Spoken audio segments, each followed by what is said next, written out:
ইন্নাল হামদুলিল্লাহ ওয়াসসালাতু ওয়াসসালামু আলা রাসূলিল্লাহ আম্মা বা'দ। গায়রে মুকাল্লিদ বা লা মাযহাবী সালাফি বা ভুয়া আহলে হাদিস কাদেরকে বলে? মূলত এদের পরিচয় হচ্ছে যে নিজে গবেষণা করার যোগ্যতা রাখে না, আবার যোগ্য ব্যক্তির গবেষণাকে মানতেও চায় না। এরাই হচ্ছে মূলত গায়রে মুকাল্লিদ আহলে হাদিস সালাফি লা মাযহাবী।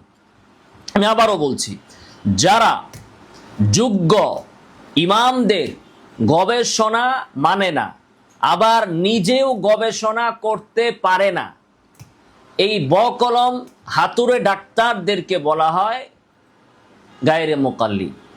আসুন আজকে আমরা তাকলিদের পরিচয় জেনে নিব, তাহলেই বুঝতে পারবো যে আসলে তাকলিদ কি জিনিস, তাকলিদ ছাড়া সাধারণ মুসলমানদের কোনো উপায় আছে কিনা।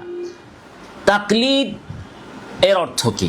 গায়রে মুকাল্লিদরা একটি অপপ্রচার করে বেড়ায় যে তাকলিদ মানে হচ্ছে দলিল ছাড়া কারো কথা মানা, দলিল ছাড়া কারো কথা মানা।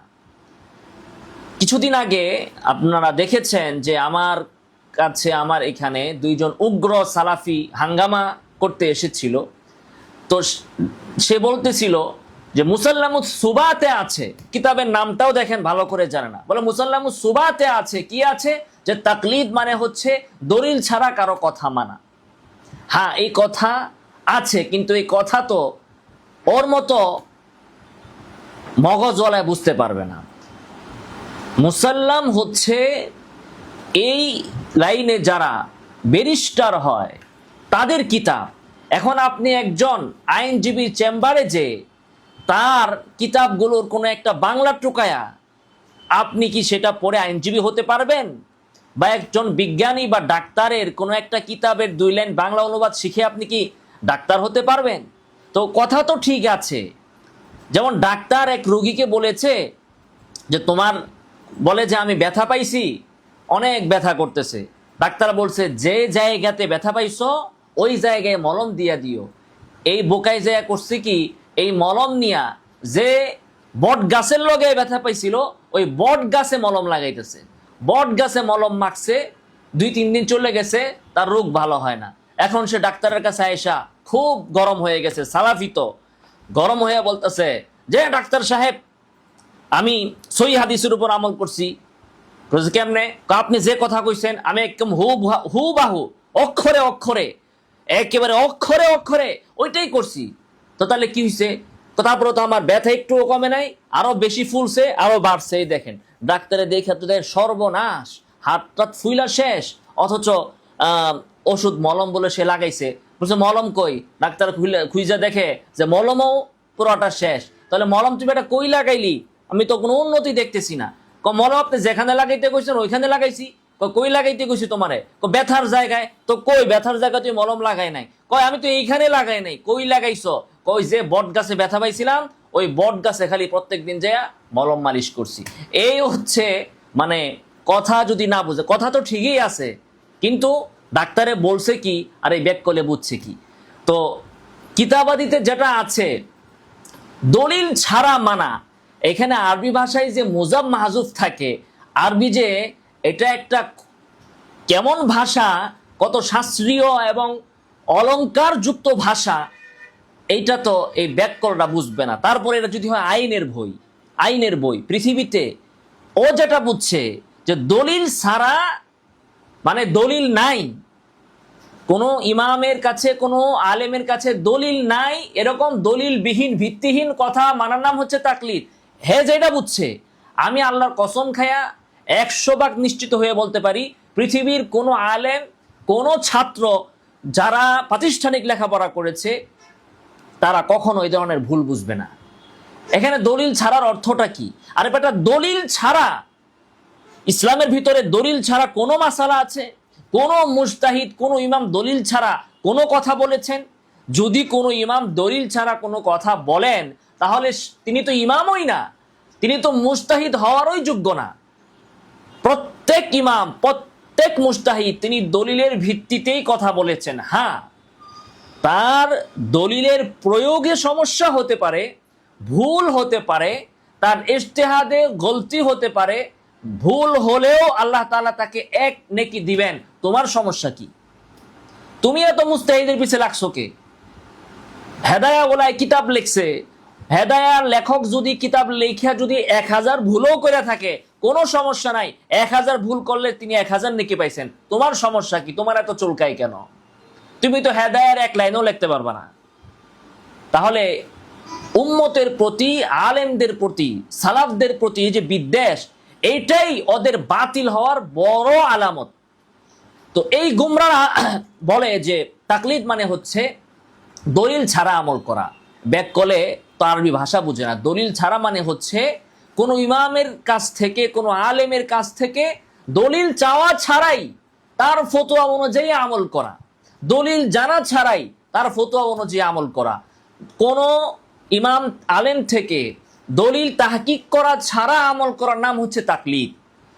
পৃথিবীতে হাজারো মানুষ আছে, হাজারো মানুষের হাজার রকমের ব্যস্ততা।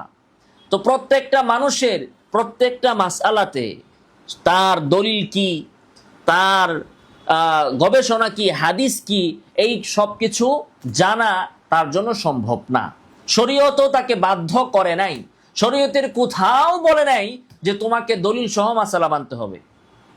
গ্রামের মধ্যে হাজারো মানুষ আছে সহজ সরল, যারা এই শরীয়তের মার পেশ দলিল আদিল্লা কিচ্ছু বুঝে না। তারা সহজ সরল জীবন যাপন করেন। আলেমরা তাদের ওয়াজে, বয়ানে, নসিহতে যা বলেন তারা সেটা আমল করছেন। তারা আলেমদের থেকে দলিল চাচ্ছেন না। এই দলিল চাওয়া ছাড়া আমল করার নাম হচ্ছে তাকলিদ। এখন এই ব্যাককলে মনে করছে, এই বোকা, এই নির্বোধরা, বা মনে করছে এমন না, বরং তারা নিজেরাই, তাদের মস্তিষ্ক হচ্ছে বিকৃত। উম্মতের প্রতি তাদের কুধারণা, এই কুধারণা থেকেই তারা সহজ জিনিসকে ভুল বুঝে। তো এই হচ্ছে তাকলিদের সংক্ষিপ্ত সংজ্ঞা। এই সংজ্ঞার ব্যাখ্যা বিশ্লেষণ পৃথিবীতে শত শত কিতাবে করা হয়েছে। ওই কিতাবগুলো যদি এরা পড়তো, দেখতো, তাইলেও বুঝতে পারতো যে দলিল ছাড়ার অর্থটা কি। কিন্তু ওই বুঝে নাই। ওই যে ওই রুগীর মতো, মলম দিছে কই লাগাইতে আর মলম লাগাইছে কোন জায়গায়, ওই রুগীর মতো। তো দেখুন থানবী রহমতুল্লাহ আলাইহি তাকলিদের সংজ্ঞা কি করেছেন। तकलीद कहते हैं किसी का कौल महज इस हुस्न ज़न पर मान लेना के ये दलील के मुआफिक बतला देगा और उससे दलील की तहकीक ना करना।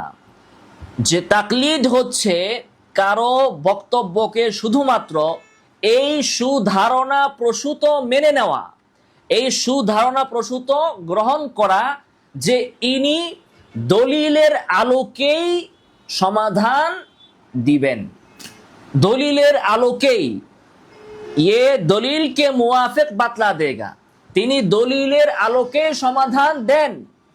এই বিশ্বাস থেকে, আস্থা থেকে কারো বক্তব্যকে মেনে চলা, তার থেকে দলিল তাহকিক করা ব্যতীত, ইসসে দলিল কি তাহকিক না করনা, তার থেকে দলিল চাওয়া ছাড়া, এই হচ্ছে দলিল ছাড়া, তার থেকে দলিল চাওয়া ছাড়া, দলিল খোঁজা ছাড়া, দলিলের তাহকিক করা ছাড়া, এর নাম হচ্ছে দলিল ছাড়া। এখন এই বেয়াকুফরা নিজেদের মস্তিষ্কতেও ক্যান্সার, আর মুসলিম উম্মাহকেও এরা খান খান করছে এই কথা বলে, এই বদনাম ছড়িয়ে যে তাকলিদ মানে হচ্ছে কোন দলিল ছাড়া ইমামের কথা মানা। এখন তাকলিদ, এরা যে বলে তাকলিদ করে না, কোন গায়রে মুকাল্লিদ যদি আমার সামনে এসে প্রমাণ করতে পারে যে সে তাকলিদ করে না, তারা আমি চ্যালেঞ্জ করেছি 5 লক্ষ টাকা দিব। ওই যত আছে ইহুদি নাসারার দালাল যতগুলা আছে, ওই সিস্টার, ব্রাদার, গান্ধী টান্দি যেগুলো আছে, সবগুলোরে জিজ্ঞাসা করবেন যে তুমি তাকলিদ করো না, তো তাকলিদ কয় জায়গায় হয়? শুধু কি ফিকহের ভিতরেই তাকলিদ হয়?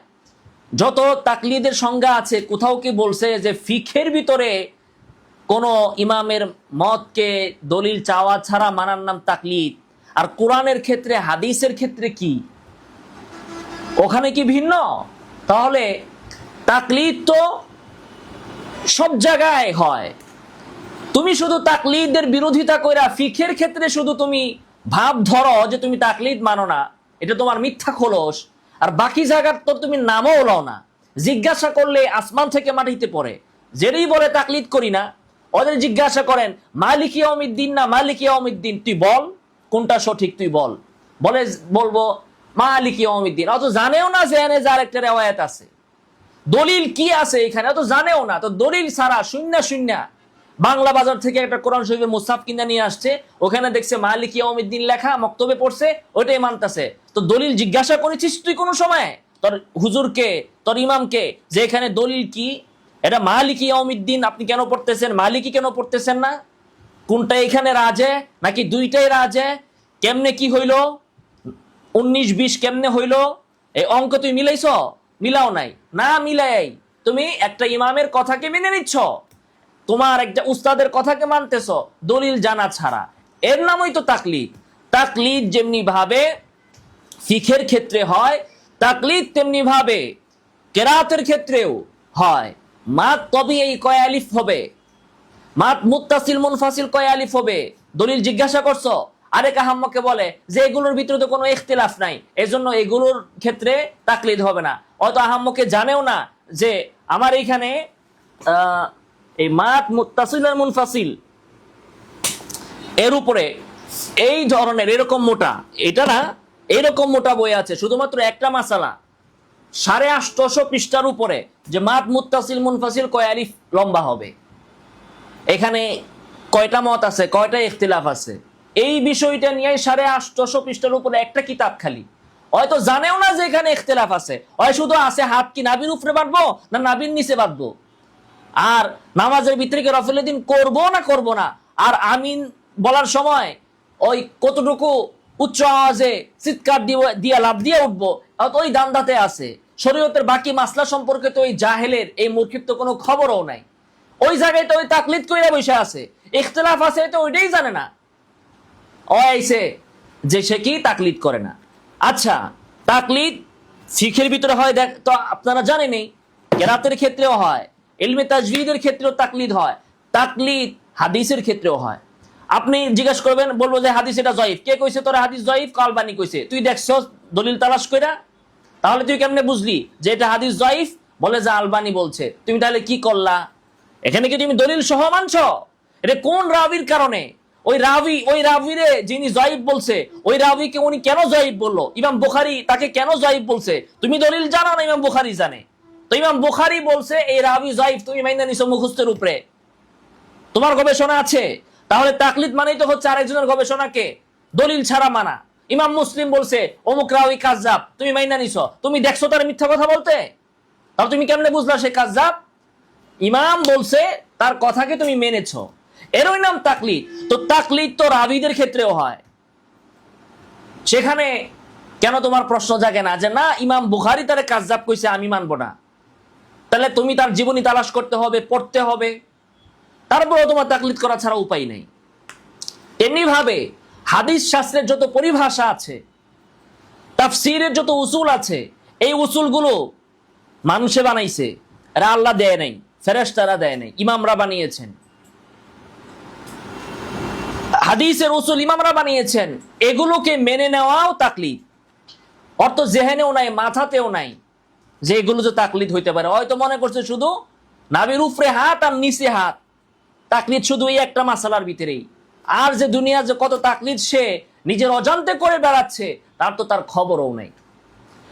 ইমাম আহমদ তিনি ফিখের ক্ষেত্রে একটা মাসালার ব্যাপারে একটা রায় দিয়েছেন, ওইটা মানার ক্ষেত্রে তুমি বলো যে না মাযহাব মানা যাবে না।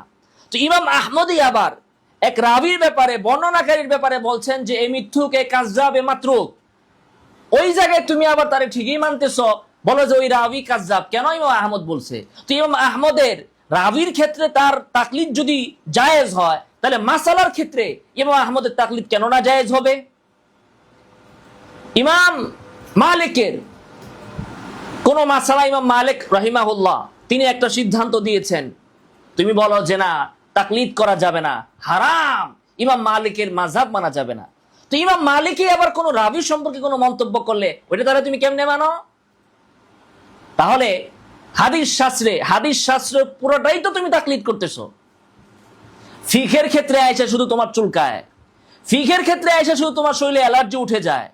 মূলত পৃথিবীতে গণ্ড মূর্খ ছাড়া, মস্তিষ্ক প্রতিবন্ধী, বুদ্ধি প্রতিবন্ধী ছাড়া কোন মানুষ এই প্রচলিত আহলে হাদিস বা লামাযহাবী বা সালাফি বা এই গায়রে মুকাল্লিদ হতে পারে না। এরা বুদ্ধি প্রতিবন্ধী, এরা হিংসুক, এরা নিজেরা গবেষণা করার যোগ্যতা রাখে না, যোগ্য ব্যক্তিদের গবেষণাকে এরা মূল্যায়ন করতেও জানে না। এদের যখন বলা হবে তুমি গবেষণা করো, তাইলে হাদিস থেকে বের করো, বলবে আমি সাধারণ পাবলিক। তাহলে গবেষকের গবেষণা মানো, বলে আমি কেল্লিকে তার গবেষণা মানবো, আমি সরাসরি হাদিস থেকে গবেষণা করব। তো গবেষণা কর, আমি তো সাধারণ পাবলিক, তো গবেষণা মান, তো আমি গবেষণা করব। এই হচ্ছে এদের অবস্থা।